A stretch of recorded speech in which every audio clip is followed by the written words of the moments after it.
They see my disability, I see my ability. They call me disabled, I call myself differently abled. There are some incidents that happen in your life. Those incidents break you, deform you, but they mold you into the best version of you. And the same thing happened to me. I was 18 years old when I got married. My father wanted me to get married. And all I said was, if that makes you happy, I'll say yes. And of course, it was never a happy marriage. Just about after 2 years of getting married, I met a car accident. Somehow my husband fell asleep and the car fell in the ditch. He managed to jump out, saved himself. I'm happy for him. But I stayed inside the car and I sustained a lot of injuries. The list is a bit long, don't get scared. The wrist was fractured. Shoulder bone and collarbone were fractured. My whole rib cage got fractured. And because of the rib cage injury, lungs and liver were badly injured. I couldn't breathe. I lost urinary bowel control. That's why I have to wear the bag wherever I go. 3 vertebrae of my backbone were completely crushed, and I got paralyzed for the rest of my life. I finally ended up in a hospital where I stayed for 2.5 months. I underwent multiple surgeries. One day, doctor came to me and he said, well, I heard that you wanted to be an artist, but you ended up being a housewife. I have a bad news for you.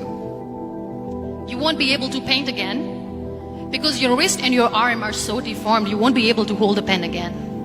Next day, doctor came to me and said, your spine injury is so bad, you won't be able to walk again. Because of your spine injury and the fixation that you have in your back, you won't be able to give birth to a child again. That day, I was devastated. I asked my mother, why me? And that is where I started to question my existence. Why am I even alive? And that is where I realized that the words have the power to heal the soul. My mother said to me, this too shall pass. God has a greater plan for you.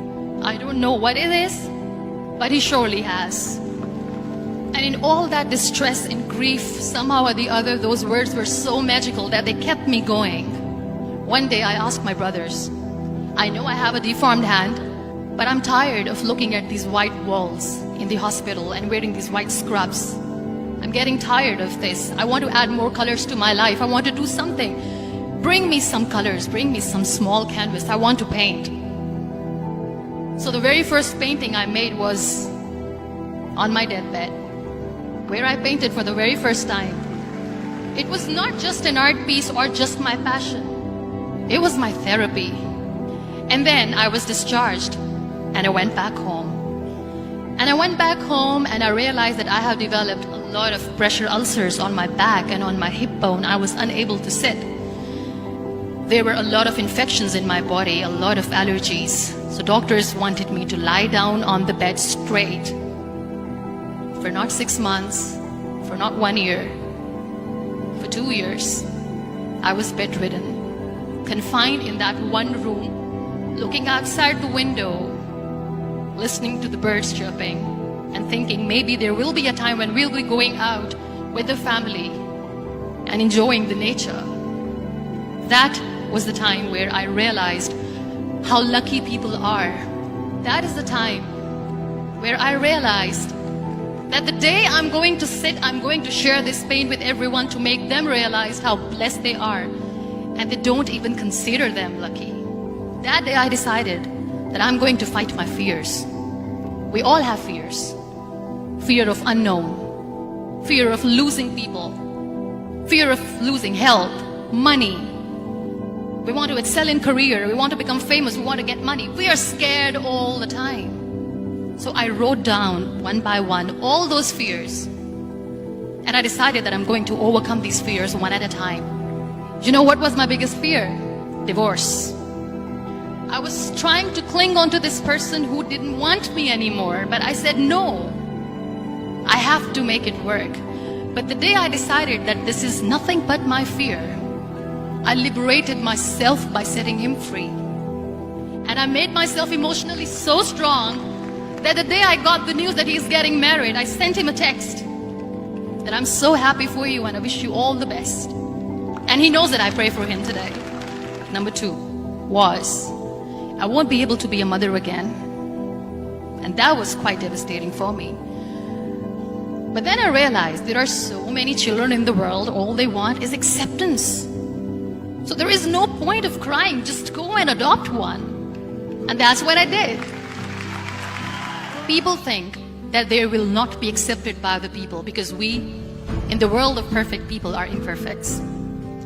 So I decided that instead of starting an NGO for disability awareness, which I know will not help anyone, I started to appear more in public. I started to paint. I decided that I'm going to join the national TV of Pakistan as an anchor person. And I've been doing a lot of shows for the last 3 years. I became the National Goodwill Ambassador for UN Women Pakistan, and now I speak for the rights of women, children. We talk about inclusion, diversity, gender equality, which is a must. Every time I go in public, I always smile. It's always a big toothy smile on my face, and people ask me, don't you get tired of smiling all the time? What's the secret? I always say one thing, that I have stopped worrying about the things that I have lost, the people that I have lost. Things and people who were meant to be with me are with me. And sometimes, somebody's absence makes you a better person. Cherish their absence. It's always a blessing in disguise. Live your life fully. Accept yourself the way you are. Be kind to yourself. Be kind to yourself. I'll repeat, be kind to yourself, and only then you can be kind to others. Love yourself and spread that love.